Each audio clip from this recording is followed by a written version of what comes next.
বগুড়ায় সেই গৃহবধূ মা হত্যায় ছেলে জড়িত নয়, জড়িত ভাড়াটিয়া। এ তথ্য নিশ্চিত করে পুলিশ। এর আগে নিশ্চিত করেছিলেন র্যাব বাহিনী, এবার নিশ্চিত করে আসল রহস্য বের করলো ও খুনিদের ও হত্যাকারীদের বের করলো পুলিশ বাহিনী। র্যাবের ভুল ধারণা ছিল যে হত্যা করেছে তার ছেলে, কিন্তু পুলিশ তদন্ত করে বের করলো আসল হত্যাকারীদের। পুলিশ বার করলো মূল হত্যাকারীদের।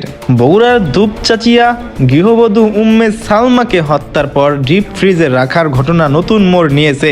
এ তথ্য পুলিশ বের করে আনলো। পুলিশ বলছে হত্যাকারী ছেলে নয়, ভাড়াটিয়াই এই হত্যাকাণ্ড ঘটিয়েছে।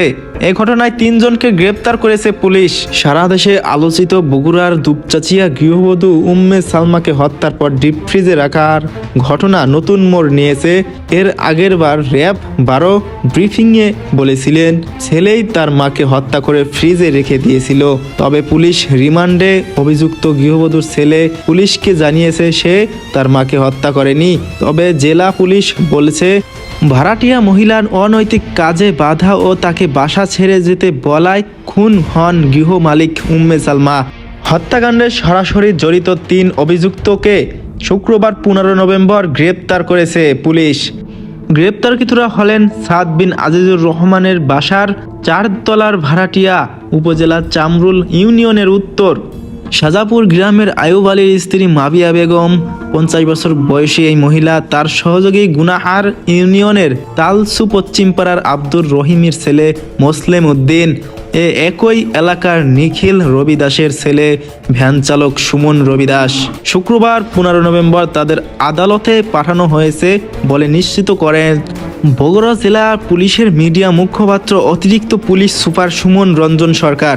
এর আগে গত রবিবার দুপচাচিয়া উপজেলার জয়পুর পাড়া এলাকায় নিজ বাড়িতে হত্যাকাণ্ডের পর খুনিরা উম্মে সালমার মরদেহ ফ্রিজে রেখে দেন। 2 দিন পর জিজ্ঞাসাবাদের জন্য উম্মে সালমার ছোট ছেলেকে আটক করে র্যাব 12 বগুড়ার সদস্যরা।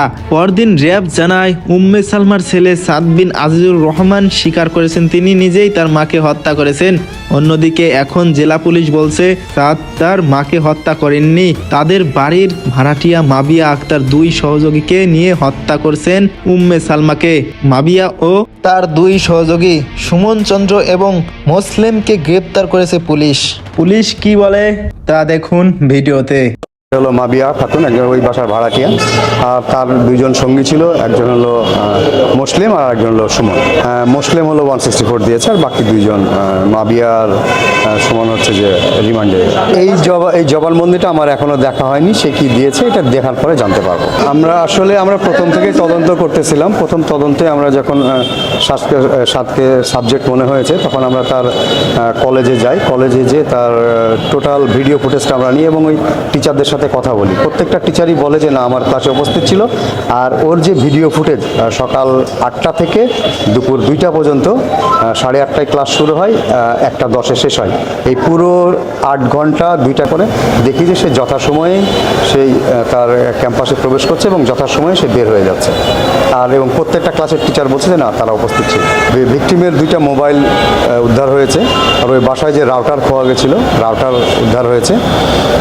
আর ওই বাসায় তারা তালা দিয়ে পালিয়ে গেছিল, চাবিটা নিয়ে গেছে, সেই চাবিটা মাবিয়ার বাসা থেকে উদ্ধার হয়েছে। পাশাপাশি যেই ভ্যানে করে তারা এই ঘটনাটা ঘটিয়ে চলে গেছে সেই ভ্যানটাও সুমনের বাসা থেকে উদ্ধার হয়েছে। রাকিব আহমেদ নিউজ, বগুড়া, ঢাকা।